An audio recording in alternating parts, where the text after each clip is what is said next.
Sometimes a woman is praying, God give me a husband. Husbands are good. In fact, I know I'm good for my wife. Amen. The Lord is good. They are very good. They are good things.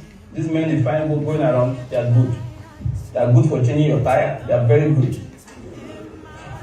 They are good for many things. But you know why God doesn't answer sometimes? He's looking. I said, this girl is looking for a man that will change her tire. Tires are not changed by husbands alone. I don't know whether you get my point. Get an organizer.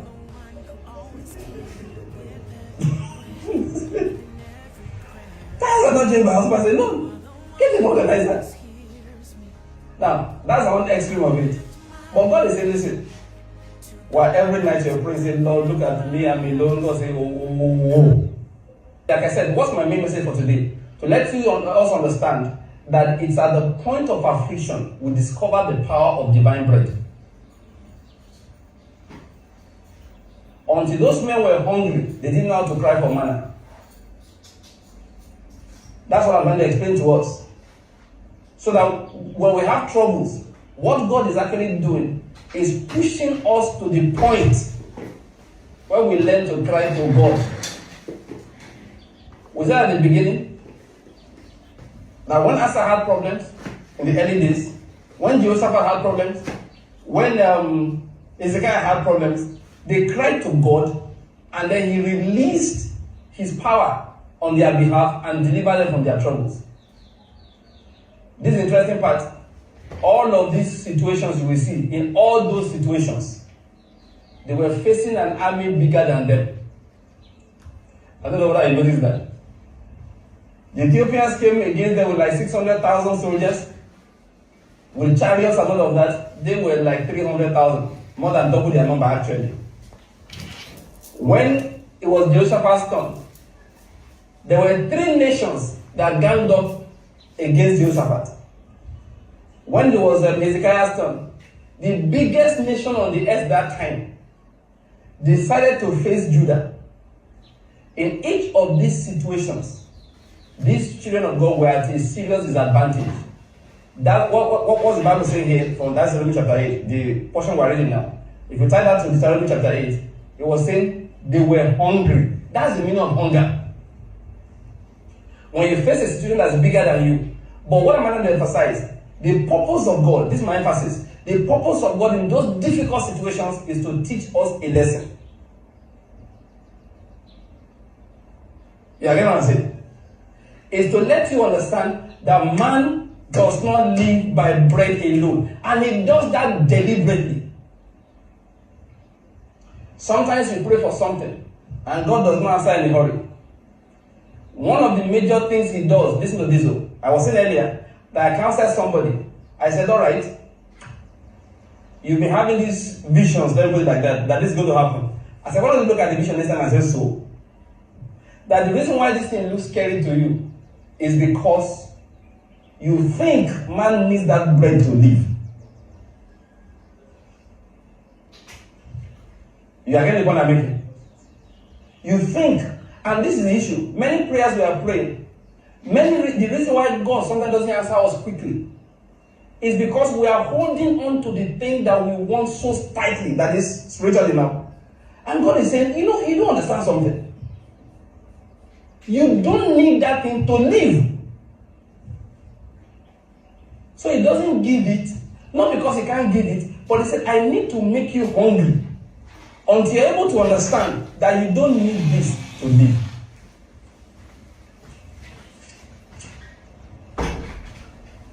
Sometimes a woman is praying, God give me a husband. Husbands are good. In fact, I know I'm good for my wife. Amen. The Lord is good. They are very good. They are good things. These men you find going around, they are good. They are good for changing your tire. They are very good. They are good for many things. But you know why God doesn't answer sometimes? He's looking. I said, this girl is looking for a man that will change her tire. Tires are not changed by husbands alone. I don't know whether you get my point. Get an organizer.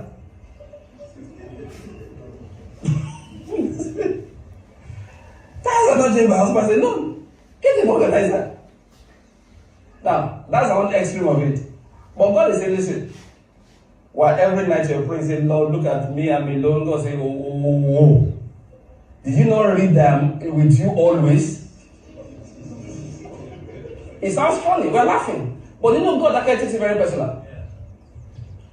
It's the man does not live by bread alone. Joy does not come from husband alone. Until you're able to discover joy in the Lord, He's not giving you that thing. That is the point I'm making. Listen, there are things people are praying for. And God said, you know why you are asking for this thing? Okay, let me give you an example now. Just a very crude example. Because you're praying, Lord, give me money, give me money. He said, but Chris, you don't want money, you want food. I don't know whether I get my point.